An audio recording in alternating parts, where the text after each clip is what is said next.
আমাদের একটা সুখী পরিবার ছিল। বেশ ভালো চলছিল আমাদের পরিবার। দুই ভাই নিয়ে ভালো চলছিল। হঠাৎ আমার পরিবারে নেমে আসে কালো এক অধ্যায়। সালটা ছিল 2003 নভেম্বরের 9 তারিখ। ফ্যামিলির সবাই আশা করেছিল মেয়ে হবে, বাট ওই সময় আমি হই, মানে ছেলে। সবার মন খারাপ ছিল, কেউ আমাকে খুলে নিত না। একমাত্র আম্মু খুশি ছিল। তারপর আস্তে আস্তে করে সবাই আমাকে ভালোবাসতে থাকলো। বেশ ভালোই ছিলাম আমি, সোনার চামচ মুখে করেছিলাম। আব্বুর এক্সপোর্ট ইম্পোর্টের ব্যবসা ছিল বেশ বড়। সময়টা ভালো যাচ্ছিল। আমি স্কুলে পড়তে লাগলাম, গাড়ি করে যেতাম, গাড়ি করে আসতাম, মানে একটা রয়্যাল ফ্যামিলি ছিল। এইভাবে চলতে লাগলো আমাদের দিন। আমি যখন ক্লাস 8-এ পড়ি তখন আমি একটা মেয়েকে ভালোবাসলাম। মেয়েটাও আমাকে একসময় এসে ভালোবাসলো। মেয়েটার নাম ছিল জেরিন, আর আমার নাম ফারদিন। জেরিন, হ্যাঁ বলো। তুমি আমাকে ভালোবাসো তো? বাসি, খুব ভালোবাসি ফারদিন। আমাকে ছেড়ে কখনো যাবে না তো? কখনোই না, আমি তোমাকে খুব ভালোবাসি, তোমাকে ছেড়ে কখনো যাব না, সবসময় তোমার পাশেই থাকবো। I love you Jerin. I love you too Fardin. এভাবে চলছিল আমাদের দিনকাল। একসময় দুই পরিবার আমাদের ব্যাপারটা জানতে পারে। আব্বু আমাকে ডেকে পাঠায়। আমি আব্বুর কাছে গিয়ে বলি, আব্বু আমাকে ডাকছো? হ্যাঁ, কি শুনছি? কি শুনছো আব্বু? তুই নাকি স্কুলে গিয়ে কোনো মেয়ের প্রেমে পড়েছিস? আসলে আব্বু ওই... থাক, আর কিছু বলতে হবে না। তুই একটা দিন মেয়ের আব্বুকে আসতে বল বাসায়। ওকে আব্বু। আমি জেরিনকে বলি ওর আব্বুকে নিয়ে আমাদের বাসায় আসতে। জেরিন, হ্যাঁ বলো। আব্বু আমাদের ব্যাপারটা জেনে গেছে। আব্বু তোমার আব্বুকে নিয়ে আমাদের বাসায় আসতে বলেছে। এটা কি বলছো? না না, এটা কি বলছো? আব্বু যদি মেনে না নেয়? কিন্তু একদিন তো বলতেই হবে। হ্যাঁ, কিন্তু সেটা এখন কেন? আব্বু তোমার আব্বুর সঙ্গে কথা বলতে চায়। তুমি ভয় পেও না, কিছু হবে না। ওকে, দেখছি। তারপর একদিন জেরিন তার আব্বুকে নিয়ে আমাদের বাসায় আসে। আব্বু জেরিনের আব্বুকে বলে, ভাই সাহেব, আপনার মেয়ে আপনাকে কিছু বলেছে? না তো, আমার মেয়ে তেমন কিছু বলেনি। কি হয়েছে বলুন তো? আসলে আমার ছেলে আর আপনার মেয়ে একে অপরকে পছন্দ করে। কি বলছেন ভাই? ওরা এই বয়সে সব? সেটাই তো, তাই তো আপনাকে ডাকলাম। আচ্ছা বলুন, কি বলবেন? বলছি, এখন তো ছেলে মেয়েরা খুব ছোট, এসব কিছু বুঝি না। ওদের বড় হওয়া পর্যন্ত কি অপেক্ষা করা যায়? সেটাই ভালো হবে। ওরা দুজন দুজনকে যখন পছন্দ করে তখন আমাদের আর কি করার আছে? একটা কিছুর ব্যবস্থা করে রাখা ভালো। ওকে, তবে ওদের এনগেজমেন্টটা করে রেখে দিই। যখন প্রাপ্ত বয়স হবে তখন না হয় বিয়ে পড়িয়ে দেব। ঠিক আছে জেরিনমা, তোর কোনো আপত্তি আছে? না আব্বু, ঠিক আছে, তোমরা যেমনটা ভালো মনে করো। ফারদিন, তোর কি মত? আমারও কোনো আপত্তি নেই, তোমরা যা বলবে তাই করব। দুই পরিবার মিলে ঠিক করলো বড় হলে আমাদেরকে বিয়ে দেবে, এঙ্গেজমেন্ট করে রাখলো। আর জেরিনের বাবা ছিল একজন ব্যাংকের ম্যানেজার। যাই হোক, খুব ভালো চলছিল আমাদের দিন। হঠাৎ আবার পরিবারে নেমে আসলো কালো ছায়া। আব্বুর সব ব্যবসা বাণিজ্য আব্বুকে ঠকিয়ে নিয়ে নিল আব্বুর ভাই সরোয়ার।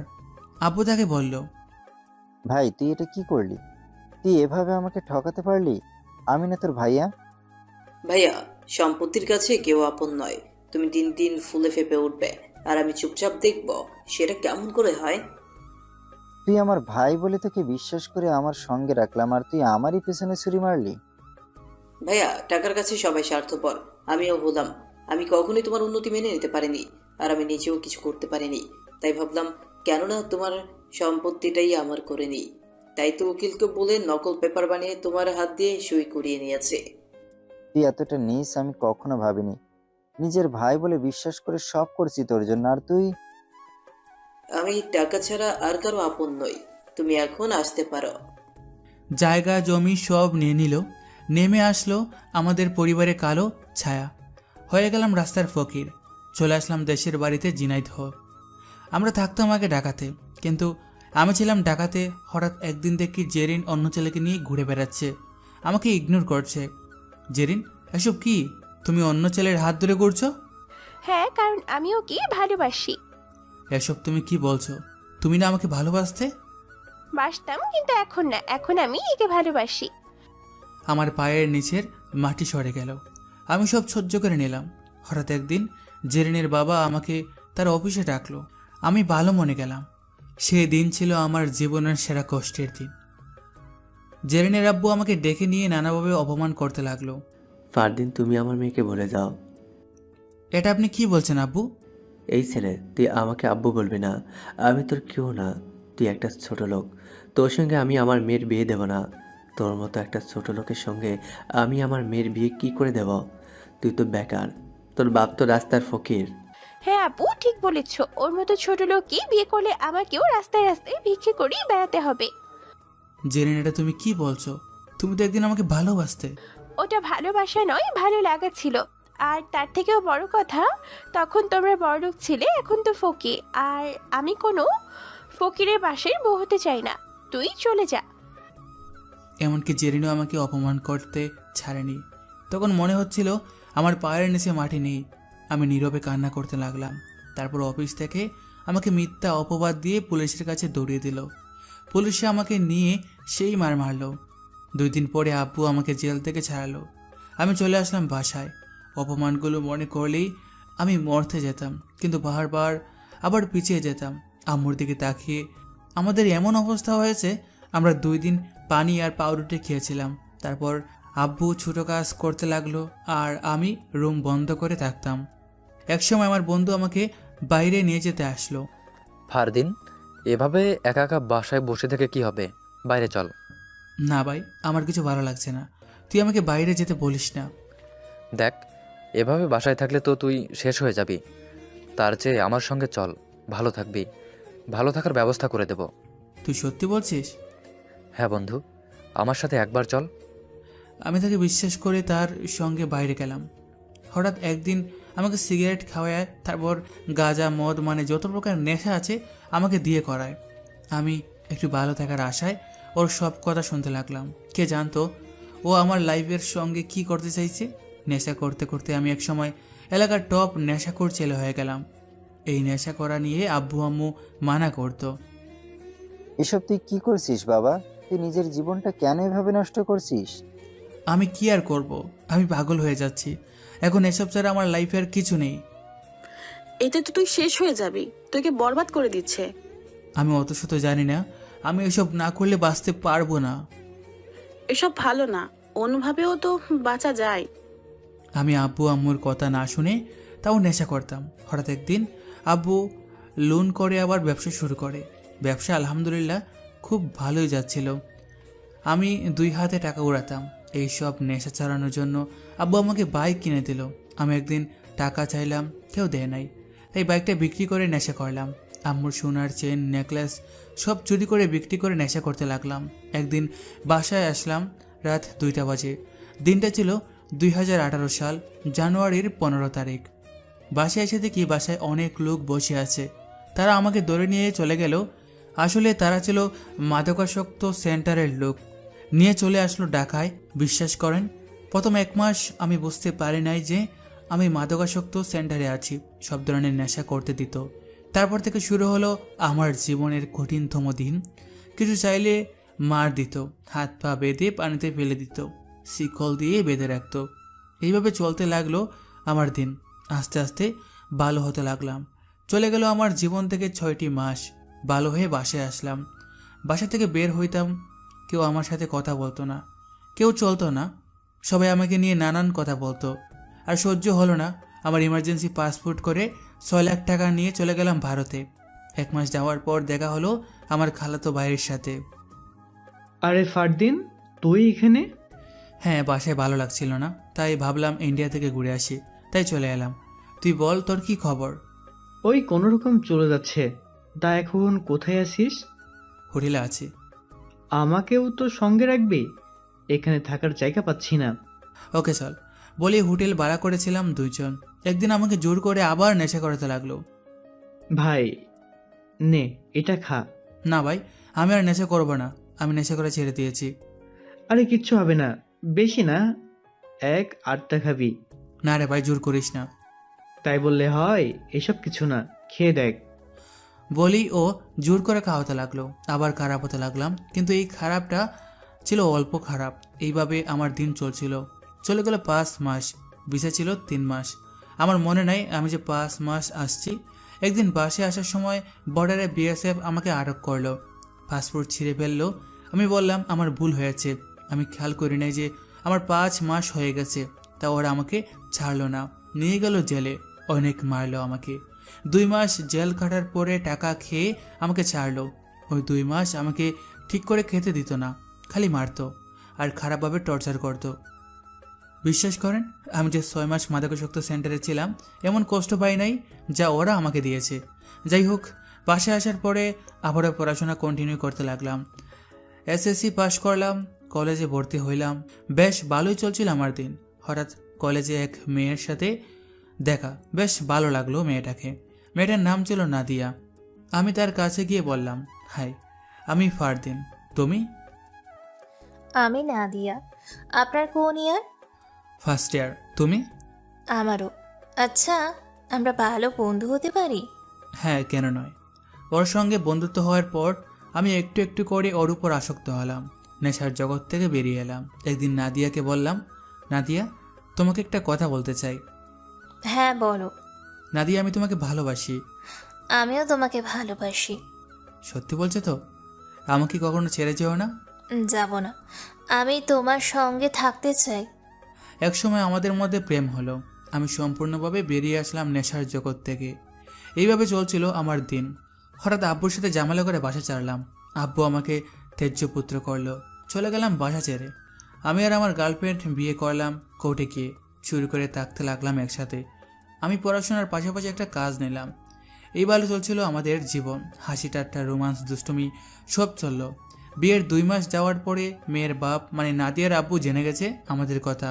সে আমাদের দুজনকে বাসায় নিয়ে যেয়ে বলল, যা হয়েছে তোমাদের মধ্যে সব ভুলে যাও, আমি তোমাকে জামাই হিসেবে মানব না। এসব আপনি কি বলছেন আব্বু? আমি আপনার মেয়ের জামাই। আমরা দুজন দুজনকে ভালোবেসে বিয়ে করেছি।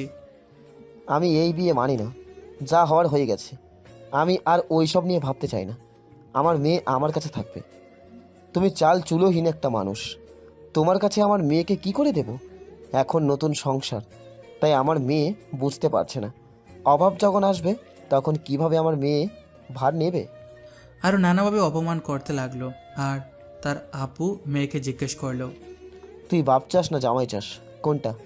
আর তুই যদি ফারদিনকে চাস তাহলে তুই মনে করবি তোর বাপ তোর জন্য মৃত। আর তুই যদি আমাকে চাস তাহলে ফরদিনকে ডিভোর্স দিতে হবে। আমি ফারদিনকে না, তোমাকে চাই। বলেই পরের দিন আমাকে ডিভোর্স দিল। আমি তাকে নানানভাবে বোঝাতে লাগলাম, কিন্তু সে বুঝলো না। না দিয়ে এমন করো না, আমরা তো একে অপরকে ভালোবাসি, তুমি এমনটা করতে পারো না। আমাদের ভালোবাসা কি মিথ্যা ছিল? হ্যাঁ, মিথ্যে। আমি কখনোই তোমাকে ভালোবাসিনি। আমি আমার আব্বুকে খুব ভালোবাসি। আমি আমার আব্বুর মতে যেতে পারবো না। তুমি চলে যাও। এভাবে বলো না নাদিয়া, আমি তোমাকে খুব ভালোবাসি। তোমাকে ভালো রাখার দায়িত্ব আমার। তুমি চিন্তা করো না, আমার সঙ্গে ফিরে চলো। বললাম তো আমি যাব না। তোমার যাওয়ার হলে তুমি যাও। এইভাবে তাকে আমি বোঝাতে লাগলাম, কিন্তু সে না বুঝে থানায় যেয়ে আমার নামে কমপ্লেন করে আমাকে পুলিশে দৌড়িয়ে দিল। 2 দিন ছিলাম জেলে। আমার পাওয়ার ছিল বলে আমি জেল থেকে বের হইলাম। চলতে লাগলো এইভাবে আমার দিন।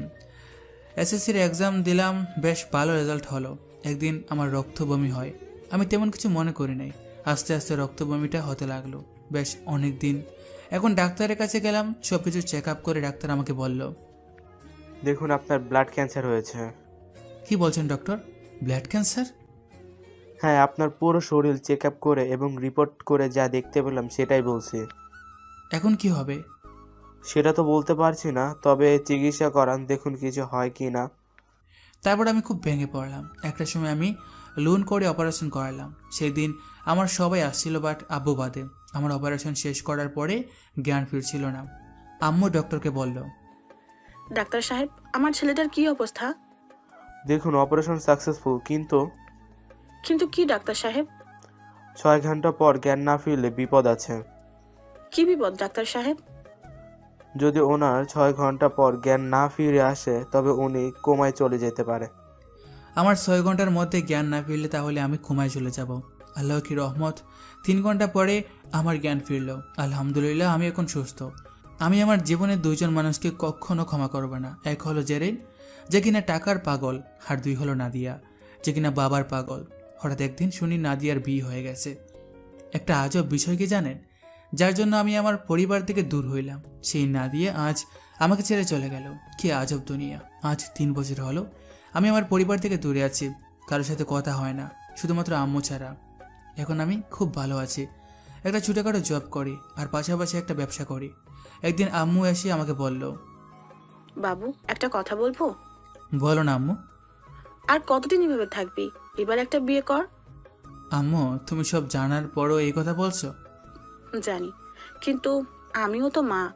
আমি আর কতদিন এভাবে তোকে দেখবো? আমার জন্য না হয় বিয়ে কর। আম্মু, আমি যদি বিয়ে করি সেই মেয়েকেই করব, যার আমার টাকার প্রতি কোনো লোভ থাকবে না। যদি তেমন কোনো মেয়ে পাই যে শুধু আমাকে চাইবে, আমার টাকাকে নয়, বা বাবা প্রেয়সী নয়, এমন কেউ যদি আমার লাইফে আসে, আমি তাকেই বিয়ে করব। আব্বু, বাবা প্রিয়সী তো সবাই হয়, কিন্তু সবাই তো খারাপ হয় না। ঠিক আছে আম্মু, আমি আমার মতো কাউকে পেলেই ভেবে দেখব।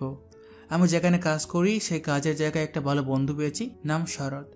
একদিন অফিসে যাওয়ার সময় দেখি একটা মেয়ে রাস্তায় কিছু বাচ্চা ছেলে মেয়েদের চকলেট বিস্কুট কিনে দিয়েছে। তারা মেয়েটাকে জড়িয়ে ধরে আদর করছে। কেন জানি না আবার একবার কারো মায়ায় পড়তে ইচ্ছা হলো। এরপর ওই রাস্তা দিয়ে গেলেও ওই মেয়েটা আর চোখে পড়েনি। প্রায় 1 মাস কেটে গেছে, মেয়েটার কথা ভুলেই গিয়েছিলাম প্রায়। একদিন আবারও মেয়েটাকে দেখি রাস্তায় একটা বক্স নিয়ে সিগন্যালে দাঁড়িয়ে থাকা গাড়ির কাছে গিয়ে ভিক্ষা করছে। আমি বুঝলাম না কি হচ্ছে। এমন সময় মেয়েটা আমার বাইকের কাছে এসে আমাকে বলল, এক্সকিউজ মি ভাইয়া, একটু সাহায্য করবেন? জি বলুন। আমাকে সাহায্য করবেন একটা বাচ্চাকে বাঁচাতে? কথাটা শুনে আমি মেয়েটাকে 50 টাকা দিই। মেয়েটা আমাকে বলে, ধন্যবাদ ভাইয়া। মেয়েটার কথা শুনে বলি, বাচ্চাকে বাঁচাইতে চাইছেন নাকি বাচ্চার বাহানায় নিজের কাজ সারছেন? যদি বাচ্চার চিকিৎসা করাবেন তবে সে বাচ্চাকে কেন নিয়ে এলেন না? কথাটা শুনেই মেয়েটা ঠাস করে 2টো চড় বসিয়ে দেয় আমার সুন্দর গালে। আমি হতভম্বের মতো বাইকে বসে রইলাম। হঠাৎ দেখি মেয়েটা আমার হাত ধরে টানতে টানতে একটা বস্তিতে নিয়ে এলো। দেখলাম কিছু বাচ্চা শুয়ে আছে। মেয়েটা আমাকে সে বাচ্চা মেয়েটার সামনে ফেলে দিয়ে বলে, ওর অপারেশনের জন্য অনেক টাকার দরকার, ও গরিব, কি করে অপারেশন করাবে? তাই ওকে বাঁচাতে আমি রাস্তার সিগন্যালে গিয়ে ভিক্ষা করছি, নিজের জন্য নয়। ওর জন্য ওকে কি করে নিয়ে যাব? ওর তো জ্বর। আমি মেয়েটার গায়ে হাত দিয়ে দেখি ঘা জ্বরে পুড়ে যাচ্ছে। আমি মেয়েটাকে বললাম, ওর তো অনেক জ্বর, ওর কি হয়েছে? হ্যাঁ, অনেক জ্বর, ওর ব্রেন টিউমার হয়েছে, ডক্টর বলেছে জলদি অপারেশন করতে হবে। বাচ্চা মেয়েটার কথা শুনে খুব কষ্ট হয়। আমি মেয়েটাকে বলি, আপনি যদি চান তবে আমি ওর জন্য কিছু করতে চাই। আপনি ওর জন্য করবেন? হ্যাঁ করব, কিন্তু আমি তো বেশি টাকা দিতে পারবো না। আমি ওকে বলিনি আমি বড় লোক। আপনি কি করেন? আমি একটা ছোটো অফিসে কাজ করি, তাই।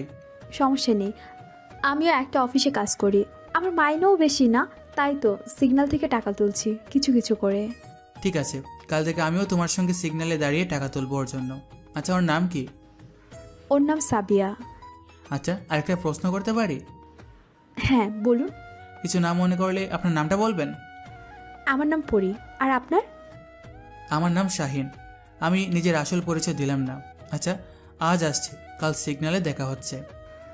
ওকে, কাল দেখা হচ্ছে। ওখান থেকে অফিসে আসতে শরৎ এসে আমাকে বলে, কিরে ভাই, এত লেট কেন আজ? বস তো রেগে বোম হয়ে গেছে, যে কোনো মুহূর্তে ফেটে পড়তে পারে। আর বলিস না, রাস্তায় একটা সমস্যা হয়েছিল, তাই আসতে একটু লেট হয়ে গেছে। কি হয়েছিল? সে গল্প না হয় পরে কোনোদিন বলবো, এখন দেখি স্যার কি বলে। ওকে দেখ। আমি বসের রুমে গিয়ে বলি, may I come in sir? Yes coming. কি ব্যাপার ফারদিন, আজ এত লেট কেন? সরি স্যার, আজ রাস্তায় একটা ঘটনা ঘটে যায়, তাই একটু লেট হয়ে গেছে। কাল থেকে আর হবে না। ওকে, আগে খেয়াল রাখবে, এরপর এমন হলে তোমাকে কিন্তু শাস্তি পেতে হবে। ওকে স্যার, মনে থাকবে। ওকে, এই ফাইলটা চেক করে নিয়ে আসুন। ওকে স্যার, দেখছি। ফাইলটা নিয়ে নিজের কেবিনে গিয়ে কাজ করছি, আর বারবার পরের মুখ চোখের উপরে ভাসছে। আমি মনে মনে ভাবছি, কি হচ্ছে আমার সাথে এটা? আমি কি আবারও কারো প্রেমে পড়ছি? এমন সময় শরৎ এসে পেছন থেকে বলে, কি রে ভাই, কি হয়েছে তোর? আজ তোকে কেমন অন্যমনস্ক লাগছে? তুই তো এমন ছিলি না, কাজের প্রতি তুই খুবই সচেতন। আর বলিস না, জানি না আজ কি হলো, কাজে মন বসাতে পারছি না। পুরো দিন ওর কথা মনে করে কেটেছে। বিকেলে বাসায় আসতে আম্মু বলে, কিরে বাবা, কি হয়েছে তোর? আমার আবার কি হবে, আমি তো ঠিক আছি। মনে হচ্ছে তোর উপর দিয়ে আইলা ঝড় বয়ে গেছে। কিছু হয়নি। আম্মু আমাকে খেতে দাও, খিদে লাগছে। ওকে দিচ্ছি, হাত মুখ ধুয়ে আয়। ওকে আসছি। লিমা? লিমা আমাদের সার্ভেন্ট। আমার গাড়ির ড্রাইভার রতন আর 2-1 জন আছে, সবাই বাসায় কাজ করে। কিন্তু আম্মু নিজের কাজ নিজে করবে, আমাদের কথা শোনে না।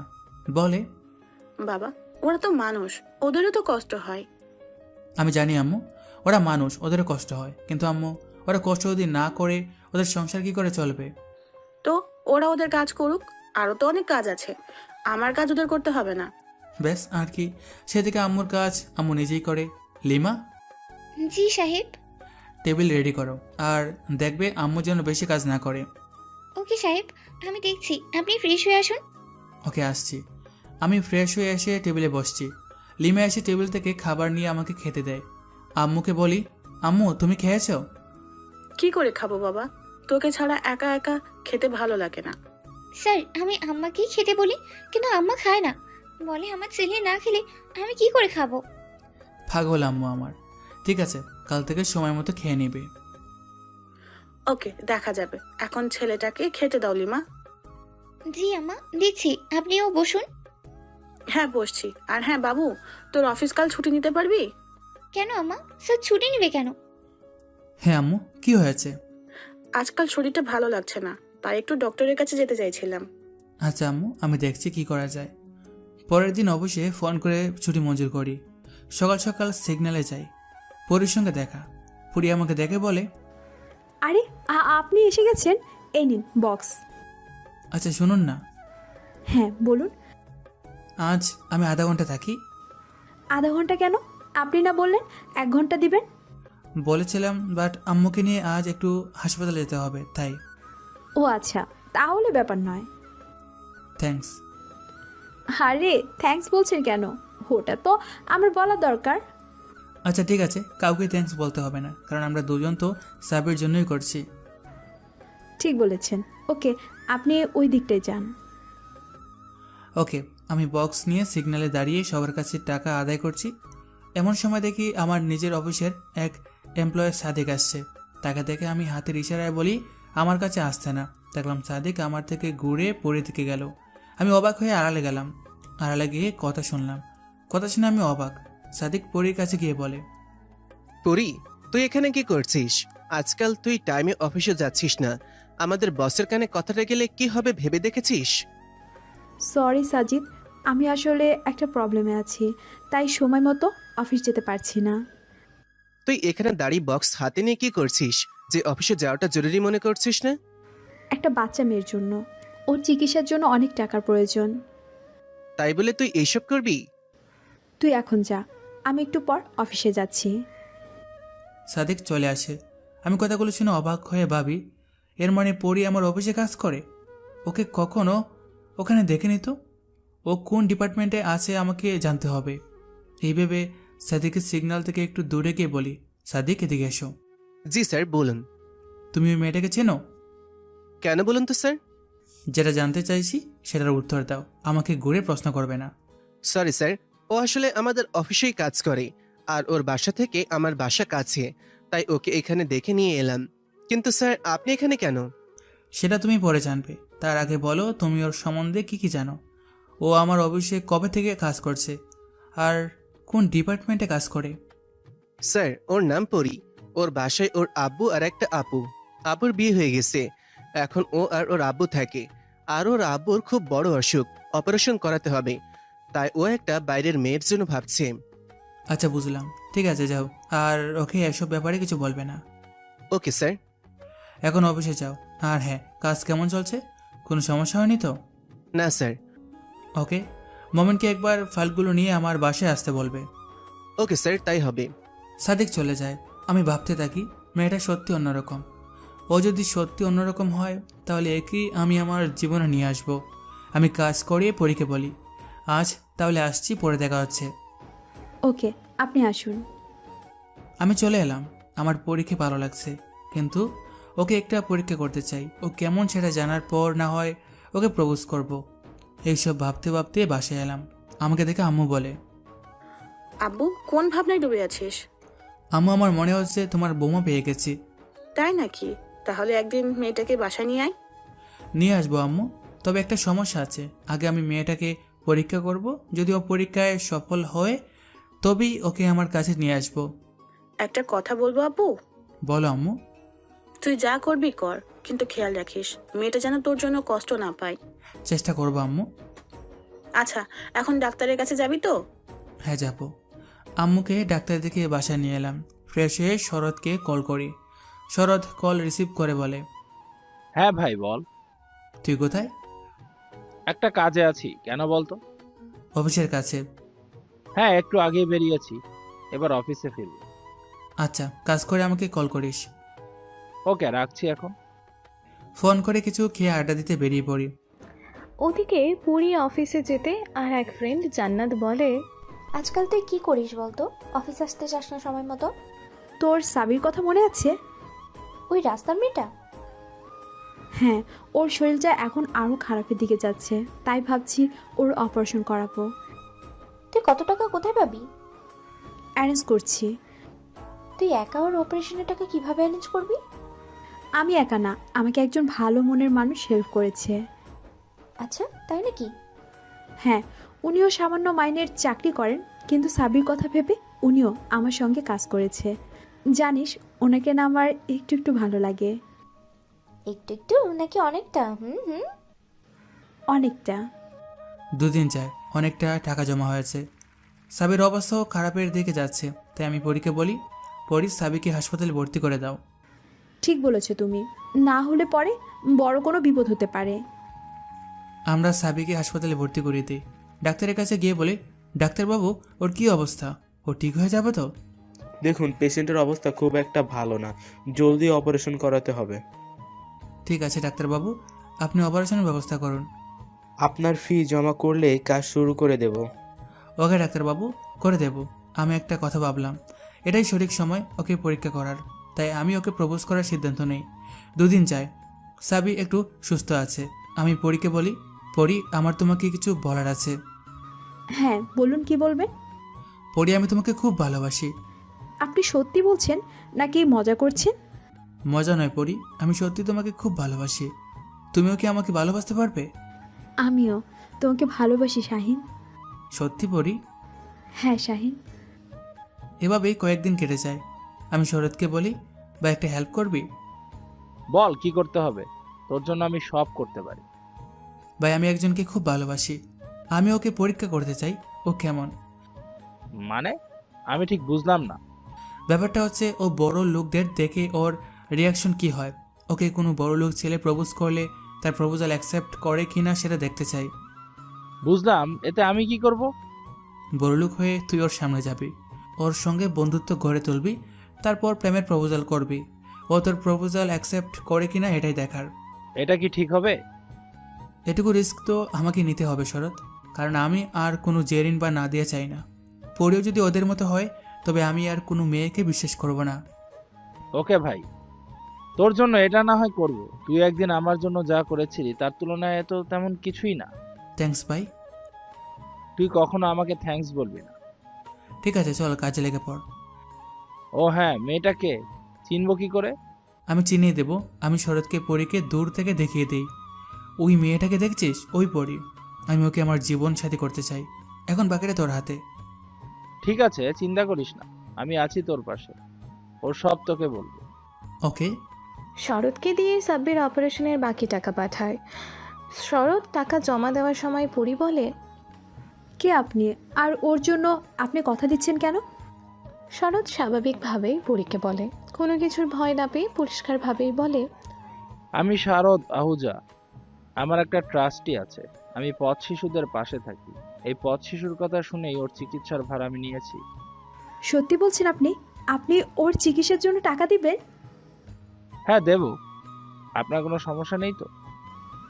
দেখুন, আমার সামর্থ্য থাকলে আমি একাই ওর চিকিৎসার ভার নিয়ে নিতাম, আর না হলে যদি একটু সময় থাকতো, কিন্তু এই মুহূর্তে আমার হাত পা বাঁধা, তাই আপনার সাহায্য নিচ্ছি। অসুবিধা নেই, আমি তো এরকম মানুষকে পছন্দ করি। যারা পথ শিশুদের পাশে থাকে। আমি খুব খুশি যে আপনি এই রকম। আচ্ছা, আমরা কি ভালো বন্ধু হতে পারি? দেখুন, আমাদের তো আজকেই পরিচয়, তাই আগে ভালোভাবে জানি, তারপর না হয় ভাববো বন্ধু হতে পারি কি না। ওকে, অপেক্ষায় থাকলাম। ওরা এভাবে কথা বলতে বলতে একদিন ভালো বন্ধু হয়ে যায়। এদিকে আমি বলি, পরি আমাকে ছেড়ে কখনো যাবে না তো? যাব না, আমি তোমাকে খুব ভালোবাসি ফারদিন। কয়েকদিন যাওয়ার পর শরৎ পরীকে বলে, পরি, তোমাকে একটা কথা বলবো? হ্যাঁ বলো। পরি, আমি তোমাকে খুব ভালোবেসে ফেলেছি, তুমি কি আমার হবে? কথাটা শুনেই পরী শরৎকে বলে, আমাকে ক্ষমা করবে শরৎ, আমি তোমার প্রপোজাল অ্যাকসেপ্ট করতে পারলাম না, আমি অন্য কাউকে ভালোবাসি। সে কি আমার থেকেও বড় লোক? শরৎ, তুমি আমার বন্ধু, তাই বলছি তুমি ওকে নিয়ে কিছু বলবে না। ও আমার লাইফ, ওকে নিয়ে আমি কোনো কথা শুনতে চাই না। আমি এত বড় লোক, আমি ট্রাস্টি চালাই, পথ শিশুদের পাশে থাকি, আর তুমি আমাকে অ্যাকসেপ্ট করতে পারছো না? দেখো শরৎ, আমার কাছে ওই সব ও গরিব কি বড়লোক সেটা দেখে আমি ওকে ভালোবাসিনি, আমি ওর মন দেখে ভালোবেসেছি। আচ্ছা, বুঝলাম, ঠিক আছে, আমরা না হয় বন্ধু হয়ে থাকবো। ওকে, তাই হবে, কিন্তু আর কখনো ওকে নিয়ে আমার কাছে ছোট করবে না। ওকে বাবা, সরি, আর বলবো না। পরীর সঙ্গে কথা হওয়ার পর শরৎ ফারদিনের কাছে আসে। ফারদিন অফিসে বসে আছে, এমন সময় তার বস এসে বলে, ফারদিন, হ্যাঁ স্যার বলুন। কাল একটা মিটিং আছে রেড বুল বারে, তুমি যেতে পারবে? স্যার, ভাড়ে মিটিং? হ্যাঁ, এটা একটা কনফিডেন্সিয়াল মিটিং, তাই জিকে মিটিংটা বারে করতে চাইছে। ওকে স্যার, আমি চলে যাব শরৎকে নিয়ে। না ফারদিন, কাউকে নিয়ে যেতে পারবে না, তোমাকে একা যেতে হবে। শরৎকে পাঠানোর হলে ওকেই বলতাম। ওকে স্যার, নো প্রবলেম, আমি চলে যাব। বস চলে যাওয়ার পর শরৎ আসে আমার কেবিনে। শরৎ, তুই এখানে কিছু বলবি? হ্যাঁ ভাই, পরির ব্যাপারে তোর সঙ্গে কিছু কথা ছিল। আচ্ছা শোন, এখন আমি একটু ব্যস্ত আছি, একটা ফাইল চেক করতে হবে, খুব জরুরি। আমি তোর সঙ্গে আধা ঘন্টা পর কথা বলি। ওকে, আমি আমার কেবিনে আছি, তোর হলে আমাকে বলিস। ওকে, তুই যা, ফাইল চেক করে শরতের কাছে যাব। এমন সময় পরি কল করে। কল রিসিভ করে বলি, পরি কোথায় তুমি? আমি হাসপাতালে আছি। ও আচ্ছা, সাবি এখন কেমন আছে? ও ভালো আছে এখন, ডাক্তার বলেছে কাল ছেড়ে দেবে। আচ্ছা তাই, এ তো খুব ভালো কথা। হ্যাঁ, আচ্ছা শোনো না। হ্যাঁ বলো। কাল আমি তোমার সঙ্গে দেখা করতে পারবো না, কাল আমার একটা জরুরি কাজ আছে। ও, আমারও তো একটা কাজ আছে, আমি ওটাই ভাবছিলাম কিভাবে বলবো। যাক, ভালোই হলো। হ্যাঁ, তুমিও তাহলে তোমার কাজ সেরে নাও, আমরা পরের দিন দেখা করব। ওকে, ফোন রেখে শরতের কাছে গেলাম। ও ল্যাপটপে কাজ করছিল। গিয়ে দরজায় দাঁড়াতেই ও বলে, আরে দোস্ত, ভিতরে আয়। হ্যাঁ, ডাকছিলি কেন বল? হ্যাঁ, ওই পরির কথা বলতে। হ্যাঁ বল, কি কথা? ও কেমন? বন্ধু, তুই তো একটা খাঁটি মনের মানুষ পেয়েছিস। সে তোকে সত্যি খুব ভালোবাসে, ওর ভালোবাসা পিওর, কোনো খাদ নেই। তুই ওকে চোখ বন্ধ করে বিশ্বাস করতে পারিস। সত্যি বলছিস তুই? ও কি বললো তোকে? ও আমাকে রিজেক্ট করে দিল। আরে ও কি হয়েছে জানিস? ও কি বলল? কি বললো? আমি তোকে ওর কাছে ছোট করলাম, গরিব বলে অপমান করলাম, বললাম আমি বড় লোক, আমি তোমাকে সুখী রাখবো, অনেক ভালোবাসি। কিন্তু ও আমাকে বলে দিল আমার ভালোবাসার কখনো অপমান করবে না, ও যেমনই হোক আমি ওকেই ভালোবাসি। ওর সামনে আমি যেন তোর অপমান না করি সেটাও বলে দিই। সত্যি ও এতটা ভালো? হ্যাঁ ভাই, ওর মতো মেয়ে তুই আর পাবি না। আমি এবার ওকে বলে দিব আমি কে। এখন বলবি যদি ও তোকে ভুল বুঝে? হ্যাঁ বলে দিব, কাল তো হবে না, পরশু ওকে আমি সব বলে দেব। ঠিক আছে ভাই, যেটা তোর ভালো মনে হয় সেটাই করবি। আমি কাজ শেষ করে বাসায় এলাম। এসে দেখি লিমা আম্মুর উপর চিল্লাচ্ছে। আমি কাছে গিয়ে বলি, কি হয়েছে লিমা, এমন চিৎকার করছিস কেন? চিৎকার করবো না? কখন থেকে আম্মাকে বলছি খেয়ে নিতে, শরীর ভালো না, কখন কি হয়, কিন্তু উনি জেদ ধরেই বসেই আছে। আপনাকে এছাড়া খাবেই না। এসব কি শুনছি আম্মু? তুমি কেন এমন করছো? সব সময় কি আমি সময়ে তোমার সঙ্গে খেতে পারবো? আমিও তো কিছু জানি না, তোকে ছাড়া আমি খেতেই পারি না, আমি কি করব? আচ্ছা ঠিক আছে, এরপর থেকে আমি খাওয়ার সময় বাসায় চলে আসবো। সত্যি তো? হ্যাঁ সত্যি। এখন খেতে বসো। লিমা, খাবার নিয়ে আসো। ওকে স্যার, আনছি। লিমা খাবার সার্ভ করলো। আমি খেয়ে নিয়ে রুমে গিয়ে ফেসবুক দেখছি। এমন সময় ইনবক্সে একটা মেসেজ আসে। মেসেজ বক্সে গিয়ে দেখি একটা মেয়ের আইডি। আমি মেসেজ সিন করে রেখে দিই। আবার মেসেজ আসে। কি হলো, মেসেজ সেন্ড করেছেন অথচ রিপ্লাই দিচ্ছেন না? আমিও আবারও সেম কাজটাই করলাম। দেখলাম মেয়েটা কয়েকটা রাগের ইমোজির সঙ্গে আরও একটা মেসেজ দেয়। আপনার সমস্যা কি? মেসেজ পড়তে পারেন না নাকি টাইপিং করতে আঙুলে লাগছে? আমি বিরক্ত হয়ে মেয়েটাকে ব্লক মেরে দিই। তখন কিছুক্ষণ পরে আবার একটা আইডি থেকে মেসেজ আসে। কি হলো, ভয় পেয়েছেন নাকি যে আইডি ব্লক মেরে দিলেন? এই আপনার সমস্যা কি? আমাকে বারবার মেসেজ দিয়ে জ্বালাচ্ছেন কেন? কি চাই আপনার? তোমাকে। কি বললেন? না মানে আপনাকে, মানে আপনি এত রেগে যাচ্ছেন কেন?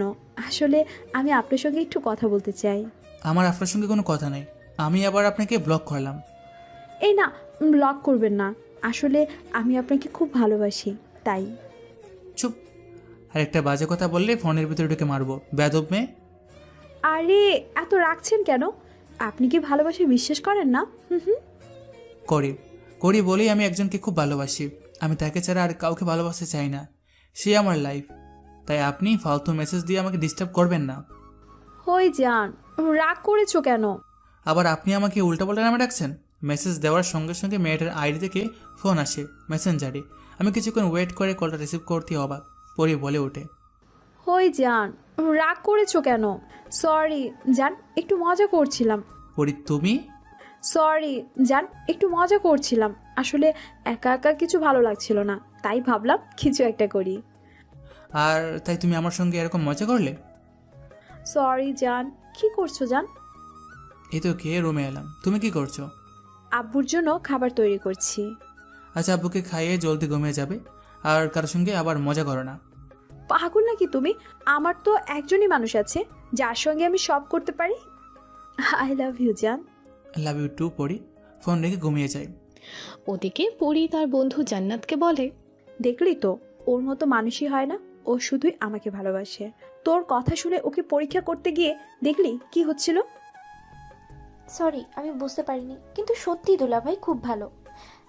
তুই একটা খুব ভালো মনের মানুষ পেয়েছিস। আচ্ছা শোন না। কি? আবার কি বলবি?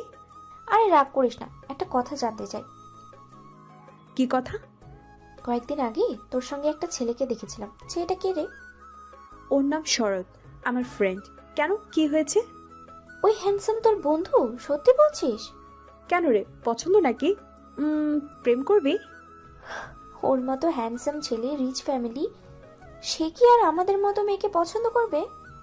দেখ, আমি যতটুকু দেখেছি শরৎ খুব ভালো ছেলে, আর সিঙ্গেলও। তাইও সিঙ্গেল, তুই জানিস? হ্যাঁ, কারণ ও আমাকে কয়েকদিন আগে প্রপোজ করেছিল। কি বলছিস, তাই নাকি? হ্যাঁ, কিন্তু আমি ওকে বলে দিয়েছি আমার বয়ফ্রেন্ড আছে। আমি ওকে বলেছি বন্ধু হয়ে থাকবো। এখন তুই যদি বলিস ওকে পছন্দ তোর, তবে ওকে তোর কথা বলবো। ও কি মানবে? একবার বলেই তো দেখি। ঠিক আছে, বলে দেখ। ওকে, দেখছি। পরের দিন ঘুম থেকে উঠে ফ্রেশ হয়ে বাইরে আসতে লিমা বলে, স্যার আজ এত জলদি উঠলেন, কোথাও হবেন? হ্যাঁ, একটা কাজ আছে, আম্মুর খেয়াল রাখবে, টাইমে খাইয়ে দেবে। আমার কি কথা শুনবে? আজকের দিনটা ম্যানেজ করে নেবে। ওকে স্যার, চেষ্টা করব। আমি ফ্রেশ হয়ে বেরিয়ে যাই। আম্মু উঠে আমাকে খুঁজলে লিমা বলে, আমা স্যার একটা জরুরি কাজে গেছে। কি? ও আমাকে কিছু না বলে কাজে চলে গেল? তুই আমাকে আগে বলিসনি কেন? আমা, আপনি তো ঘুমিয়েছিলেন, তাই স্যার বললো আপনাকে উঠাতেই হবে না। খুব ভালো, সবাই মিলে আমার সঙ্গে ষড়যন্ত্র করছিস তো? আমিও দেখে নিব, বলে দিলাম। আমি আসার আগে শরৎকে বলি, ভাই তুই একটু আমার বাসায় গিয়ে আম্মুর খবর নিস। আম্মু আজ আমার উপর খুব রেগে থাকবে। ওকে, তুই চিন্তা করিস না, আমি আছি, আম্মুর খেয়াল রাখবো। ওকে, আমি আসছি। ওকে, সাবধানে যাস। প্রথমে যে মিটিংয়ে অ্যাটেন্ড করি, সেই মিটিং অ্যাটেন্ড করে মুড নষ্ট হয়ে গেল। সেই মিটিং সেরে আরও কয়েকটা মিটিং করলাম। পুরো দিন পার হয়ে গেল, না আম্মুর সঙ্গে আর না পরির সঙ্গে কথা বলতে পারলাম। ওদিকে জান্নাত পরীকে বলে, কিরে কুত্তি, আমার কাজ হলো? ওই চুপ কর চিমকান্টি, কাল তো বললি, এখনো আজ ওর সঙ্গেই দেখা হলো না, বলবো কি করে? ও আচ্ছা, ঠিক আছে, আমি কাজে গেলাম। ওকে যা, ওর সঙ্গে কথা হলে বলবো। ওকে, বাই। জান্নাত চলে যায়। পরিও কাজে মন দেয়। কিছুক্ষণ পর শরৎ মেসেজ দেয়। মেসেজ থেকে পরি কল করে বলে, শরৎ, তোমার সঙ্গে একটা কথা ছিল, তোমার কাছে আজ একটু সময় হবে? ওকে, আমি আসছি। ওকে, এসো। শরৎ অফিসের কাজ সেরে বিকেলের দিকে একটা পার্কে যায়। পরি জান্নাতকে নিয়ে সেখানে যায়। জান্নাত দূরে দাঁড়িয়ে বলে, তুই আগে ওকে বল, ও রাজি হলে তারপর আমি ওর কাছে যাব। ওকে, তুই এখানেই থাকবি। ওকে, তাই হবে। শরৎ পরীকে দেখে উঠে দাঁড়িয়ে বলে, পরি তুমি এসে গেছো, এসো। হ্যাঁ, তুমি কখন এলে? এই তো একটু আগে। কিছু বলতে চেয়েছিলে? তুমি কি তোমার মতো বদলেছো? কি বলছো আবল তাবল? আমি আমার মতো বদলাবো কেন? শাহিন আমার লাইফ। আমি তোমাকে এখানে অন্য একটা কথা বলতে এসেছি। আচ্ছা বলো, কি বলবে? শরৎ তোমাকে একজন খুব পছন্দ করে, তুমি কি তাকে আপন করবে? এসব কি বলছো? আমাকে আবার কে লাইক করে? করে একজন, করবে কি তার সঙ্গে প্রেম বলো? আমি এখন এসব নিয়ে কিছু ভাবছি না, যদি ভাবি তবে অবশ্যই বলবো। বলেই শরৎ সেখান থেকে চলে যায়। এদিকে আমি বারের মিটিং করতে গেছি, রাত হয়ে গেছে। ওইদিকে আম্মু পুরো দিন কিছু খায়নি আমাকে শাস্তি দিতে। আমি কাজ ছেড়ে বাসায় আসি, 12টা বেজে গেছে। তাই আম্মুর সঙ্গে দেখা না করে ঘুমিয়ে যাই। সকালে ঘুম থেকে উঠতে দেরি হলে লিমা গিয়ে ডাকে। স্যার, আজ আপনার অফিস নেই? লিমার আওয়াজ পেয়ে উঠে পড়ি, ফ্রেশ হয়ে অফিসে চলে যাই। আম্মুর খবর নেওয়ারও সময় পাইনি। অফিসের কাজ ছেড়ে পরীর সঙ্গে দেখা করতে পরী আমাকে বলে, জান, তোমাকে একটা কথা বলবো, রাখবে? হ্যাঁ বলো না, কি কথা? আমাকে তোমার মায়ের সঙ্গে দেখা করাবে? ভালো কথা মনে করিয়েছো তো। আম্মুও তোমার সঙ্গে দেখা করতে চেয়েছিল, আমি তো ভুলিয়ে গিয়েছিলাম। চলো আজকেই নিয়ে যাব। সত্যি বলছো তুমি? হ্যাঁ সত্যি। এমন সময় বাসা থেকে লিমার ফোন আসে। ফোন রিসিভ করতে আমি লিমার কথা শুনে অবাক হয়ে যাই। লিমা বলে আম্মু নাকি হাসপাতালে। কথাটা শুনে আমি পরীকে বলি, পরী আমাকে এখন হাসপাতালে যেতে হবে। হাসপাতালে যাব কেন, কি হলো? আম্মু নাকি হাসপাতালে। চলো, আমিও যাব তোমার সঙ্গে। তুমি যাবে? ওকে চলো। বলে দুজনেই হাসপাতালে গেলাম। আমার কোনো দিকে ধ্যান নেই। সোজা রিসেপশন থেকে নার্সের সঙ্গে দেখা হতেই আম্মুর কথা জিজ্ঞেস করব, তার আগে লিমা এসে বলে, স্যার, আম্মু ওইদিকে। আমি কোনো দিকে না থেকে সোজা আম্মুর রুমে চলে যাই। আমার পেছনে পড়ি ও লিমা। আমি আম্মুর কাছে গিয়ে বলি, আম্মু এসব কি? তুমি নিজের দিকে কেন ধ্যান দাও না? আমি মরলাম কি বাঁচলাম তাতে তোর কি? আম্মু কেন এমন করো তুমি? তোকে তো কতবার বলেছি আব্বু বিয়ে কর, তুই তো আমার কথা শুনবি না। আর কাল থেকে তুই তো কাজ নিয়ে এতটাই ব্যস্ত যে আমার কথা তোর মনেই নেই। আম্মু এমন কোনো ব্যাপার নয়, আসলে কাজের খুব চাপ ছিল। আচ্ছা আম্মু সরি, আর কখনো হবে না। তুই আমাকে কথা দিয়েছিলি যে কাল থেকে খাবার টাইমে আমার সঙ্গে থাকবি, আর কাল থেকেই তুই ব্যস্ত। কি লিমা, তোর স্যার কথা দেয়নি? দিয়েছিল আম্মা। আচ্ছা আমি জানি আমি কথা দিয়েছিলাম, কিন্তু রাখতে পারিনি। আর তোমাকে কতবার তো বলেছি তুমি রান্না করতে যাবে না। রান্না কেন করতে গিয়েছিলে? এখন তোমার যদি কিছু হয়ে যেত তবে আমার কি হতো? আমি তো তোকে বলেছি আমি আমার হাতের ছাড়া কারো হাতের খেতে পারি না। এই জন্য তো বলছি আমার জন্য বৌমা নিয়ে আয়। দেখ, সবাই তো সমান নয়। তুই দুটো মেয়ের থেকে ধোকা পেয়েছিস বলে কি সবাই সেই দলে পড়বে? আমার পরী কথা মনেই নেই। হঠাৎ আম্মুর কথা শুনে মনে হলো পরী আমার সঙ্গে। এখন কি হবে? ও কি ভাবছে আমার ব্যাপারে? এমন সময় আম্মু বলে ওঠে, ওই মেয়েটা কে ফারদিন? ফারদিন নাম শুনে ও আরও অবাক হয়, কিন্তু ও তখন আমাকে কিছুই বলল না। আমি আম্মুকে বলি, আম্মু ওর নাম পরী, তোমার হবু বৌমা। কথাটা শুনে আম্মু খুব খুশি হয়, কিন্তু পরী কিছু বলছে না। আম্মু পরীর হাত ধরে নিয়ে বলে, তুমি কেমন আছো মা? জি আম্মু, আলহামদুলিল্লাহ ভালো আছি। আপনি এখন কেমন আছেন? আমিও আলহামদুলিল্লাহ ভালো। পরী আম্মুর সাথে ভালোভাবেই কথা বলে, তারপর আমাকে বলে, তুমি বাহিরে এসো, তোমার সঙ্গে কথা আছে। পরীর কথা শুনে আমার বুকের ভিতর কেঁপে উঠছে। এখনও যদি কিছু বলে আমি কি বলবো ওকে? আমি ওকে সব বলতে চেয়েছিলাম, কিন্তু এভাবে তো কিছু বলতে চাইনি। কি থেকে কি হয়ে গেল? বাইরে আসি। পরী আমার হাত ধরে হাসপাতালের করিডোরের সামনে দাঁড় করিয়ে বলে, এবার তুমি বলো তো, তুমি কি সেই গরিব শাহিন নাকি ফারদিন? কি তোমার আসল পরিচয়? পরী আমার কথাটা একবার শোনো, রাগ করো না। তুমি আমাকে কেন মিথ্যে বললে? আমি তো তোমাকে ভালোবেসেছিলাম। পরী একবার আমার কথাটা বোঝার চেষ্টা করো। এখন কি বোঝাবে তুমি? তুমি কি সেটা আমার কাছে ম্যাটার করে না, কিন্তু তুমি আমাকে পদে পদে মিথ্যে বলে গেছো। এখন তো আমার মনে হচ্ছে তুমি কখনো আমাকে ভালোই বাসোনি। না পরী, এমনটা নয়, আমি তোমাকে সব বলছি। আমার আর কিছু শোনার নেই, যা বলার বলেছো, আমি আর শুনতে চাই না। এই বলে রাগ করে চলে যায়। ও আজ খুব কষ্ট পেয়েছে। আমার মুখের ভাষা নেই, কি বলবো ওকে। সত্যি তো, ও তো কোনো ভুল করেনি। সবাইকে এক দলে ফেলা উচিত হয়নি। সবাই তো জেরিন ও নাদিয়া না। আমি এখন কি করে বোঝাবো ওকে? আমি যে ওকে খুব ভালোবেসে ফেলেছি। 2 দিন কেটে যায়, ও আমার সঙ্গে কথা বলছে না। আমাকে দেখলে মুখ ঘুরিয়ে নেয়। তারপর হঠাৎ করে ওকে দেখতে পেলাম না, খুব টেনশন হচ্ছিল। আমি অফিস ছেড়ে নিজের অফিসে গিয়ে সাদিককে বলি, সাদিক। হ্যাঁ স্যার বলুন। পরি অফিসে আসে? না স্যার, ওর আব্বু খুব অসুস্থ, তাই তাকে নিয়ে হাসপাতালে গেছে। কি হয়েছে ওর আব্বুর? ওর আব্বুর শরীর খুব খারাপ, অপারেশন করাতে হবে, ও খুব টেনশনে আছে। আচ্ছা শোনো, আজ থেকে আমি এখানেই থাকবো, আর এখন আমি আসছি। কোথায় যাবে স্যার? একটা কাজ আছে, আমি আসছি। আমার কেবিন রেডি করে রাখ। Okay sir. আমি সাদিকের মুখে পরীর আব্বুর কথা শুনে আমি ওখানে ছুটে যাই। আমাকে দেখে পরী খুব রেগে যায় এবং বলে, আপনি এখানে এসেছেন কেন? পরে প্লিজ এভাবে বলো না, কি হয়েছে তোমার আব্বুর? সেটা আপনাকে ভাবতে হবে না, আমার আব্বু, আমি বুঝে নেব। আপনি আসতে পারেন। পরীর সঙ্গে কথা বলছি, এমন সময় একজন মানুষ আমাদের সামনে এসে দাঁড়ায়। তাকে দেখে আমি অবাক, আর অবাক হলাম যখন জানলাম সেই মানুষটা পরীর আপু। নাদিয়া আমাকে দেখে বলে, ফারদিন, তুমি এখানে? কেমন আছো তুমি? তুমি আমাকে ক্ষমা করে দাও ফারদিন। নাদিয়ার কথা শুনে পরি অবাক হয়। সে মনে মনে ভাবছে, আপু ওকে চিনে, আপু ওর কাছে ক্ষমা চাইছে কেন? আপু কি করেছে ওর সঙ্গে?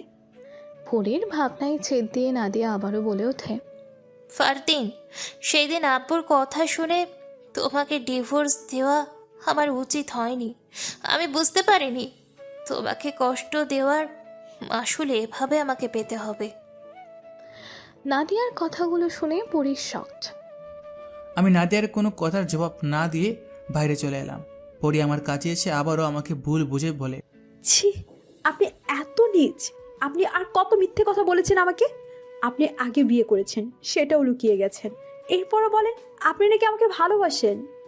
নাদিয়ার ব্যাপার জানার পর আমার পরির সঙ্গে আরও কোনো কথা বলতে ইচ্ছা করেনি, তাই পরির সব কথা শুনে সেখান থেকে বাসায় ফিরে আসি। ওদিকে পরি নাদিয়ার কাছে গিয়ে বলে, আপু, তোকে একটা কথা জিজ্ঞাসা করব। বল, কি বলবি? তুই ওনাকে চিনিস? উনি তোর হাজবেন্ড? মানে তোর হাজবেন্ড তো? ফারদিন, আমার ভালোবাসা ছিল, আমরা ভালোবেসে বিয়ে করেছিলাম। আমাদের 2 মাসের সংসার। এমন সময় আব্বু সব জানতে পেরে আমাদের বাসায় ডেকে আনে এবং ওকে অপমান করে তাড়িয়ে দেয়। সেদিন আমিও ওকে আব্বুর জন্য ছেড়ে দিই। এমনকি ও আমাকে ফিরিয়ে নিতে এলে আব্বুর জন্য ওকে জেলেও দিই। আমার জন্যই ও অনেক কষ্ট পেয়েছে। ও কখনো কাউকে বিশ্বাস করেনি, কিন্তু আমার সঙ্গে পরিচয় হওয়ার পর আবার বিশ্বাস করতে শুরু করেছিল। কিন্তু আমি ওকে আব্বুর জন্য কষ্ট দিই। তারপর আর ওর সঙ্গে কোনো যোগাযোগ ছিল না। আমি বিয়ে করে চলে যাই। আজ এত বছর পর ওকে দেখলাম, ও অনেকটাই বদলে গেছে। নাদিয়ার মুখে সব শুনে পরি অবাক হয়ে যায়। সে মনে মনে ভাবে, আমি কি করলাম? ও এতটা কষ্ট পেয়েছিল আর আমি ওকে বুঝলাম না। সেদিন হয়তো ও আমাকে এইসব বলতেই চেয়েছিল, কিন্তু আমি ওর কথা না শুনে ওকে আবার কষ্ট দিলাম। একটু আগেও তো আবার কথা শোনালাম। আমি কি করলাম? না, আমাকে ওর কাছে ক্ষমা চাইতে হবে। এমন সময় পরির ভাবনার মাঝে নাদিয়া বলে ওঠে, পরি, চল দেখি আব্বুর জন্য কি করতে পারি। হ্যাঁ চল। ওরা কেবিনে যেতে গিয়ে জানতে পারে ওর আব্বুর অপারেশন চলছে। ওরা দুজনেই অবাক, আর অবাক হয় যখন জানতে পারে ফারদিন পরির আব্বুর অপারেশনের টাকা দিয়েছে। পরির আব্বু সুস্থ হওয়ার পরও ফারদিন ওকে খুঁজে ফারদিনের আগের অফিসে যায়। সেখানে শরৎকে দেখে অবাক হয়ে বলে, শরৎ, তুমি এখানে? তুমি কি এই অফিসের মালিক? না পরি, আমি কোনো বড় লোক নই, আমি অফিসের একজন ক্লার্ক। মানে এসব কি? তুমিও আমাকে মিথ্যে বলছো? আমি যা করেছিলাম সব ফারদিনের জন্য। কি? এর মানে তুমি ফারদিনকে চিনো? ফারদিন আমার বেস্ট ফ্রেন্ড। ওর কথা রাখতে আমি তোমার সঙ্গে অভিনয় করেছিলাম। কিসের জন্য? ও কি করতে চেয়েছিল? ও তোমাকে প্রথম দেখায় ভালোবেসেছিল, কিন্তু ও চায়নি ও আবারও কাউকে ভালোবেসে ধোঁকা পায়। তাই তোমাকে পরীক্ষা করার জন্য আমাকে বড়লোক সাজায়, এবং আমি বড়লোক জানার পর তুমি আমাকে ভালোবাসো নাকি ওকে ভালোবেসে ওর সঙ্গে থাকো সেটাও দেখতে চেয়েছিল। ও একটা সঠিক মানুষ চেয়েছিল যে ওর টাকাকে নয়, ওকে ভালোবাসবে। তাই ও যে বড়লোক সেটা ও তোমাকে বলতে চায়নি। কিন্তু কেন? কি হয়েছিল ওর সাথে যে ও জানতে চায়নি ও বড়লোক? ও জীবনে যাকে বিশ্বাস করেছে সেই ওকে সব থেকে বেশি আঘাত দিয়েছে। ওর জীবনে দুজন মেয়েকে ভালোবেসেছিল, একজন টাকার জন্য ওকে ছেড়ে চলে গেছে, আর একজন তার আব্বুর জন্য ওকে কষ্ট দিয়েছে। শরৎ পরীকে এক এক করে ফারদিনের জীবনের সব কথা খুলে বলে। সব শুনে পরী অবাক, ওর দুই চোখ দিয়ে পানি গড়িয়ে পড়ছে। পরী শরৎকে বলে, শরৎ, ফারদিন কোথায়? ওর কাছে নিয়ে চলো, আমি ওর কাছে ক্ষমা চাইবো। আমি না জেনে বুঝে ওকে অনেক কষ্ট দিয়েছি। ও এখানে নেই, ওর অফিসে আছে। ওর অফিস? হ্যাঁ, ওর নিজের একটা অফিস আছে, ও এখানে আর কাজ করে না। তুমি ওর অফিসের ঠিকানা জানো? হ্যাঁ জানি, কিন্তু কোনো কিন্তু নয়, প্লিজ শরৎ, ওর ঠিকানা দাও। শরতের থেকে ঠিকানা নিয়ে বেরিয়ে আসে। ঠিকানা দেখেও অবাক হয়। এইটাই ওর অফিস, আমি কখনো জানতেই পারিনি। পরি কিছুক্ষণের মধ্যে ফারদিনের অফিসে আসে। সাদিকের সঙ্গে দেখা হতে পরি বলে, সাদিক শোন। হ্যাঁ বলো। স্যার কোথায় রে? কি ব্যাপার বলতো? সেদিন স্যার তোর কথা জিজ্ঞাসা করছিল, আর আজ হঠাৎ তুই স্যারের কথা জিজ্ঞাসা করছিস? কি? স্যার আমার কথা জিজ্ঞাসা করেছিল? কবে আমার কথা জিজ্ঞাসা করেছিল? এই তো আজ কয়েকদিন আগে, যেদিন তুই তোর আব্বুকে নিয়ে হাসপাতালে গেলি। এর মানে ও সেদিন আব্বুর কথা শুনে আমার সঙ্গে দেখা করতে গিয়েছিল। আমি ওকে কখনো বুঝতে পারলাম না, ওকে কষ্ট দিয়ে গেলাম। এটা আমি কি করেছি? না, ওর কাছে ক্ষমা চাইতে হবে।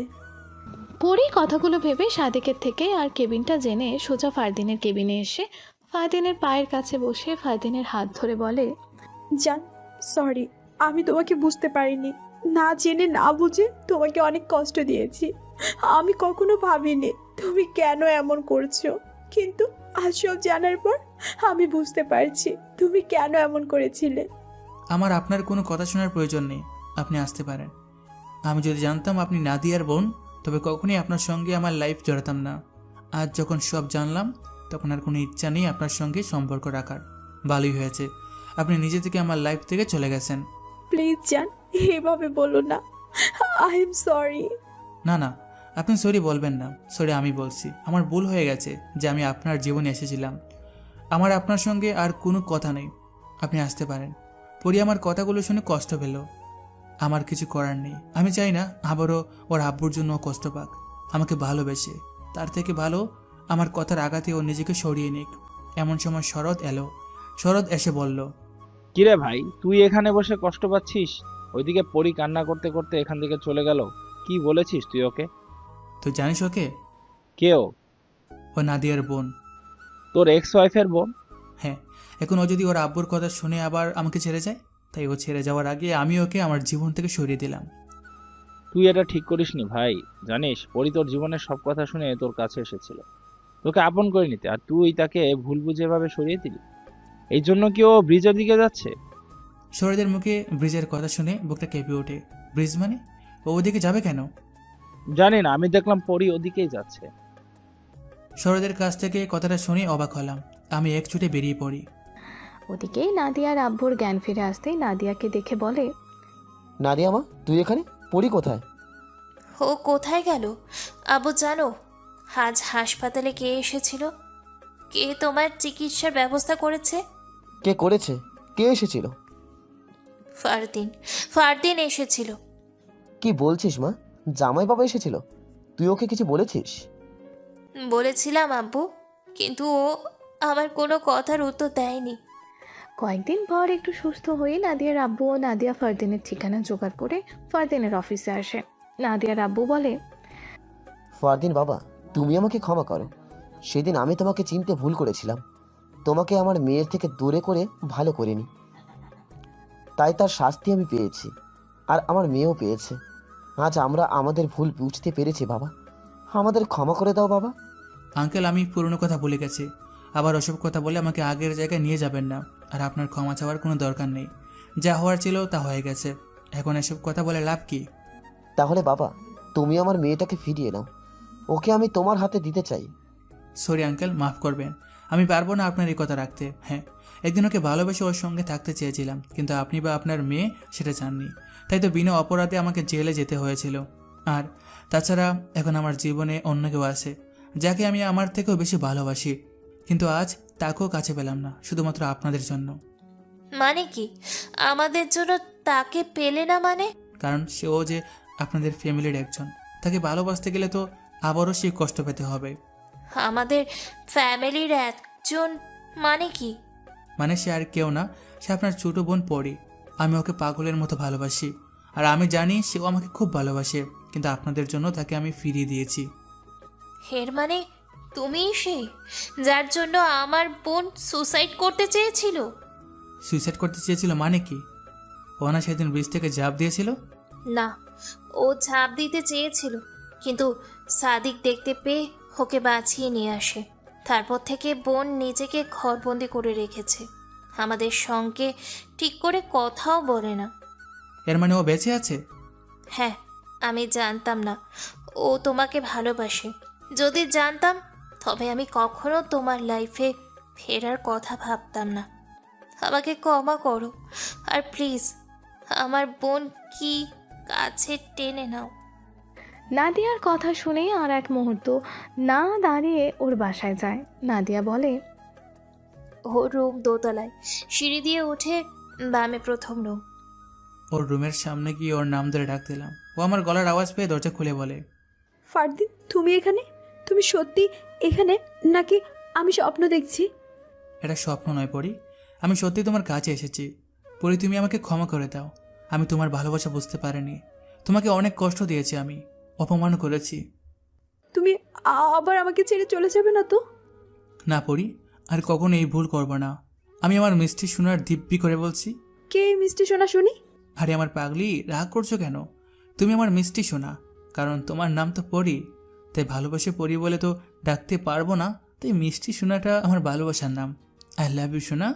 আই লাভ ইউ জান, আর কখনো আমাকে ছেড়ে যাবে না। যাব না। এমন সময় নাদিয়া এসে পরীকে বলে, সরি বোন, আমি জানতাম না তুই ওকে ভালোবাসিস। তুই আমাকে আগে বলিসনি কেন? তাহলে তোকে ওর কাছে আগেই ফিরিয়ে দিতাম। আপু, তুই আমাদের সম্পর্ক মেনে নিয়েছিস? কেন মানবো না? তোরা দুজন দুজনকে ভালোবেসেছিস। আমি ওকে যে কষ্ট দিয়েছিলাম, তুই সেই কষ্ট তোর ভালোবাসা দিয়ে ভরিয়ে দিয়েছিস। তোদের খুশিতে আমার খুশি। তোরা কথা বল, আমি যাই তোদের জন্য কিছু স্ন্যাক্স আর নাস্তা নিয়ে আসি। ওসব কিছু লাগবে না, আমরা ঠিক আছি। তাই বলে হয়? আমি যাব আর আসবো। বলি না দিয়ে চলে যায়। আমি পরীকে বলি, পরি তুমি অনেক কষ্ট পেয়েছো তাই না? পেয়েছিলাম, কিন্তু আজ তোমাকে ফিরে পেয়ে আমার সব কষ্ট চলে গিয়েছে। পরীকে একটু জানানোর জন্য বলি, অ্যাকচুয়ালি তুমি আমার শালি, তোমার প্রেমে পড়া আমার উচিত হয়নি। আচ্ছা তাই, তাহলে কার প্রেমে পড়া উচিত ছিল শুনি? কার আর? কোনো সুন্দরীর প্রেমে। আচ্ছা তাই, তাহলে যাও, কোনো সুন্দরীর পেছনে আমার কাছে কেন এলে? বলি, ও মুখ ঘুরিয়ে বসে থাকে। তখন আমি বলি, সরি সোনা, একটু মজা করছিলাম, আর করব না। একবার আমাকে দেখো। না, যাও তোমার সুন্দরীর পেছনে। দেখো, তুমি এভাবে রাগ করে থাকলে আমি কিন্তু কামড় দেব। ওদিকে নাদিয়া নিচে গিয়ে তার আব্বুকে বলে, আব্বু, আমি ওদের জন্য খাবার নিয়ে আসছি। তোকে যেতে হবে না, আমি যাচ্ছি। না আব্বু, তোমার শরীর ভালো না, তুমি রেস্ট নাও, আমি জলদি চলে আসবো। বলেই নাদিয়া চলে গেল। এদিকে পরি আমাকে বলে, আচ্ছা কামড়াবে? তা কোথায় কামড়াবে শুনি? এমন জায়গায় কামড় দিব কাউকে বলতেও পারবে না। আচ্ছা তাই, দেখি কামড় দাও, কোথায় কামড় দিতে পারো? কথাটা বলতে আমি ওর নরম গোলাপি টুটগুলো আমার টুটের মধ্য দিয়ে কামড় দেই। ও ব্যথায় কুকিয়ে ওঠে, আমাকে হাত দিয়ে সরাতে চায়, কিন্তু আমি ওর টুটের উষ্ণ পরশ পেয়ে নিজেকে আর কন্ট্রোল করে রাখতে না পেরে ওর টুট চুষতে লাগলাম। কিছুক্ষণ এভাবে করার পর দেখি পরিও আর নিজেকে ধরে রাখতে পারল না, সেও আমার পরশে সায় দিল। দুজন দুজনের মধ্যে ডুবে গেলাম। এভাবে কতক্ষণ ছিলাম জানি না। এমন সময় নিচ থেকে আব্বুর গলার আওয়াজ পাই। আব্বুর আওয়াজ পেয়ে পরি আমাকে ওর থেকে দূরে সরিয়ে দিয়ে বলে, জান, আব্বুর গলায় কি হলো বলো তো? নিচে চলো, দেখি কি হলো। নিচে গিয়ে এমন কিছু দেখবো আশা করিনি। নিচের হলে গিয়ে দেখি একটা সাদা কাপড়ে মোড়া লাশ। সাদা কাপড় রক্তে লাল হয়ে গেছে। পরি আব্বুকে বলে, আব্বু, এসব কি? মারে, আমার সব শেষ। এসব তুমি কি বলছো? আর ওটা কি? ওটা তোর আপ্পু, আমার মেয়ে নাদিয়া। এসব তুমি কি বলছো? আপু, এটা আপু হতেই পারে না। আপু তো আমাদের জন্য নাস্তা নিতে গিয়েছিল। হ্যাঁ, ও আমার কাছে এসে বলল তোদের জন্য খাবার নিয়ে যাবে। আমি যেতে চেয়েছিলাম, ও আমাকে জবাব দিল ও যাবে। পরে দেখি ও টাকা নিয়ে যায়নি, তাই ওকে টাকা দিতে গিয়েছিলাম। কে জানতো আমার টাকা দিতে যাওয়াটাই ওর জন্য কাল হয়ে দাঁড়াবে। ওকে টাকা দেওয়ার জন্য পেছন থেকে ডাক দিই। রাস্তার উল্টো পাশে চলে গিয়েছিল। আমার আওয়াজ পেয়ে বলে, কি হলো আব্বু, ডাকছো কেন? মারে তুই তো টাকা নিতে ভুলে গিয়েছিস, টাকাটা নিয়ে যা। দাঁড়া আমি যাচ্ছি। না আব্বু, তার দরকার নেই। তোমাকে এই শরীর নিয়ে রাস্তা পার হতে হবে না, আমি আসছি। আমার কাছে টাকা আনতে আসতে গিয়ে গাড়ির সংঘর্ষে ধাক্কা লেগে সেখানেই মারা গেল। আমি আমার মেয়ের মৃত্যুর জন্যই দায়ী। বলেই পরীর আব্বু কান্নায় ভেঙে পড়ে। পরী নাদিয়ার পাশে বসে কান্না করছে আর বলছে, আপু তুই এটা কি করলি? কেন আমাদের বাধা শুনে আমাদের জন্য খাবার আনতে চাইলি? তুই যদি না যেতিস তাহলে এমন কখনো হতো না। নাদিয়ার জন্য আজ আমারও কষ্ট হচ্ছে। হাজার হোক, একদিন আমি ওকে ভালোবেসেছিলাম। পরীকে সেখান থেকে সরিয়ে নিয়ে যাওয়া হয়। তারপর নাদিয়ার কাফন দাফন করা হলো। দেখতে দেখতে 1 বছর পার হয়ে গেল। আজ আমারও পরীর বিয়ে। ওদিকে শরৎ ও জান্নাত চুটিয়ে প্রেম করছে বিয়ের পর। জান্নাত পরীকে সাজাতে সাজাতে বলে, ইয়ার তুই তো তোর মনের মানুষকে পেয়ে গেলি। তুইও তো পেয়েছিস তোর মনের মানুষকে, সেটাও আমার আগে। হ্যাঁ, হয়তো আমার ভালোবাসা খাঁটি ছিল, তাই আল্লাহ আমাকে ওর সঙ্গে মিলিয়ে দিয়েছে। কি হয়েছিল তোর জীবনে? কি করে পেলি তোর ভালোবাসার মানুষকে? আমাদের বল, দর্শকও জানো তোর আর শরতের প্রেম কিভাবে হলো। শুনবি? হ্যাঁ শুনবো, আমাদের দর্শকও জানতে চায়। এখন বলা শুরু কর। তবে শোন, সেদিন যখন তুই এসে বললি শরৎ এইসব নিয়ে পরে ভেবে দেখবে, তখন আমি একটু ভেঙে পড়ে গেছিলাম। মনে মনে ভাবতে লাগলাম, এতদিনে যদিও বা একজনকে ভালো লাগলো, সে আমাকে না দেখে রিজেক্ট করে দিল। এরপরে আমি আবার কাজে মন দিলাম। একদিন আব্বু এসে জানায় তার এক বন্ধুর ছেলের সঙ্গে আমার বিয়ের কথা বলছে। আমি অভিমান নিয়ে আব্বুকে বলে দিলাম আমি বিয়েতে রাজি। 1 সপ্তাহের মধ্যে বিয়ে হয়ে যায়। বাসর ঘরে ওকে দেখে আমি তো অবাক। ও আমার কাছে এসে বলে, শুনুন, বলুন কি বলবেন? আজ আমাদের নতুন জীবন শুরু হলো। হ্যাঁ তো, নতুন জীবন শুরু হতে পারে, কিন্তু আমি আপনাকে মেনে নিতে পারবো না। এসব আপনি কি বলছেন? আমাকে মেনে নিতে পারবেন না মানে কি? কারণ আপনি একটা মিথ্যেবাদী। মানে আমি ঠিক আপনার কথা বুঝলাম না। আমরা কি একে অপরকে জানি? আপনি আমাকে জানেন না, কিন্তু আমি আপনাকে জানি। আপনি আমাকে জানেন? জি, আমি আপনাকে খুব ভালো করে জানি। তবে এটা জানতাম না আপনি একটা ধোঁকাবাজ। এসব আপনি কি বলছেন? আমি আবার কাকে ধোকা দিলাম? কেন মনে নেই? আপনার বন্ধু পরীকে নিশ্চয় মনে আছে। তাকে ভুলে যাননি নিশ্চয়। আপনি পরীকে জানি না? পরী আমার বেস্ট ফ্রেন্ড, আর আপনি ওকে ঠকিয়েছেন। আমি ওকে কখন ঠকালাম? কেন? আপনি ওকে বলেননি আপনি বড় লোক, আপনি ট্রাস্টি চালান। আপনি এসব কি করে জানলেন? আর এখানে ধোকা খাওয়ার বা কি আছে? আমার সব কথা পরী জানে, সেটা আপনি জানেন না? মানে পরী তো আমাকে বললো আপনি ওকে বলেছেন আপনি বড় লোক। সে সব কিছু ছিল একটা নাটক যে আমি করেছিলাম আমার বন্ধুর জন্য। শরৎ জান্নাতকে ফারদিন ও পরীর কথা সব বলে। সব শুনে জান্নাত বলে, এর মানে আপনি মিথ্যে বড় লোক হওয়ার নাটক করেছিলেন? হ্যাঁ ঠিক তাই, কিন্তু আমার ব্যাপারে আপনি জানলেন কি করে?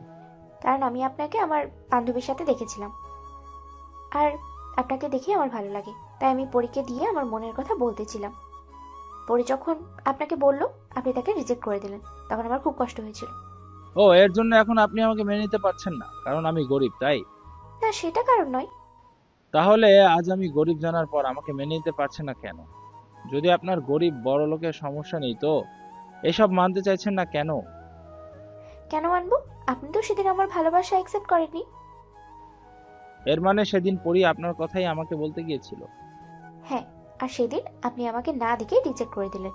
তাহলে আজ কেন আপনি আমাকে অ্যাকসেপ্ট করবেন? এখানে তো ভুলটা আপনার। আমার ভুল মানে? আমি কি করলাম? আপনি কি করেননি? আপনি আড়ালে থেকে কেন আমাকে বন্ধুর হাত দিয়ে প্রপোজাল দিলেন? হয়তো আপনি নিজে এলেই আমি আপনাকে অ্যাকসেপ্ট করে নিতাম। মানে এরকম একটা মিষ্টি মেয়ে যদি সামনে এসে কাউকে প্রপোজ করে, তাহলে কোনো ছেলে সাহস হবে সেই মেয়েকে রিজেক্ট করে? সেদিন আপনি নিজে এসে আমার সামনে দাঁড়ালেন, আমি নিজেই আপনার সামনে এভাবে দাঁড়িয়ে প্রপোজ করে দিতাম, will you be my life partner? Jannat, তুমি আমাকে তোমার জীবন সাথী করবে? আমি তোমাকে আমার করে পেতে চাই। আই লাভ ইউ জান্নাত, my life. Yes, I will be your life partner. সেদিন আমাদের বাসর ঘরে শরৎ আমাকে প্রপোজ করেছিল, আর আমি ওকে ফিরিয়ে দিতে পারিনি, কারণ আমি যে ওকে সত্যি খুব ভালোবেসেছিলাম। বলতে বলতে কাজে চলে আসে। শরৎ এসে জান্নাতকে তাড়া দেয়। ওই বাবু, জলদি করো, তোমার বান্ধবীকে জলদি রেডি করে নিয়ে এসো। আমার বন্ধু যে তার লাইফ পার্টনারের জন্য অপেক্ষা করছে। একটু অপেক্ষা করুক, জানো না সবার কা ফল মিঠা হতা है। তোমার সঙ্গে পারবো না, জলদি এসো। একটু পর পরি বউ সেজে আমার সামনে এসে বসে। তারপর কাজী আমাদের দুজনের বিয়ে পড়িয়ে দেয়। দুজন কবুল বলে বিয়ে করে নিই। জান্নাত ও শরৎ আমাদের বাসর করে পৌঁছে দেয়। শরৎ বলে, ভাই, আমারও আমার বউয়ের বেস্ট ফ্রেন্ডকে তোর হাতে তুলে দিয়ে যাচ্ছি। আমার বান্ধবীকে যদি কষ্ট দিস তবে তোর খবর আছে। কিরে ভাই, তুই তো পার্টি বদল করে নিয়েছিস বিয়ের পর। তাতে কি, ও যেমন তোমার বন্ধু তেমনি আমারও বন্ধু, তাই বন্ধু হয়ে তো বন্ধুর খেয়াল রাখবে। ভাইয়া, আপনি ভাববেন না, আপনার শালি সাইবা আপনার সঙ্গেই আছে। যাই হোক, আমিও আমার দলে কাউকে পেলাম, না হলে তো একা হয়ে যেতাম। এটা কি হলো বাবু? আমি তোমার হয়ে আমার বন্ধুকে সাতালাম, আর তুমি পার্টি বদল করে নিলে। কি করব বলো, ভাইয়া তো একা হয়ে যাচ্ছিল। আমরা সবাই এক, আমরা এভাবেই একে অপরের পাশে সারা জীবন থাকবো। কি বলো জান? হ্যাঁ, আমরা এভাবে সারা জীবন একসঙ্গে থাকবো। এভাবেই হাসি মজার মধ্য দিয়ে আমাদের নতুন জীবন চলতে লাগলো। সুখ দুঃখ নিয়ে আমাদের বাকিটা পথ একে অপরের পাশে থেকে চলতে হবে।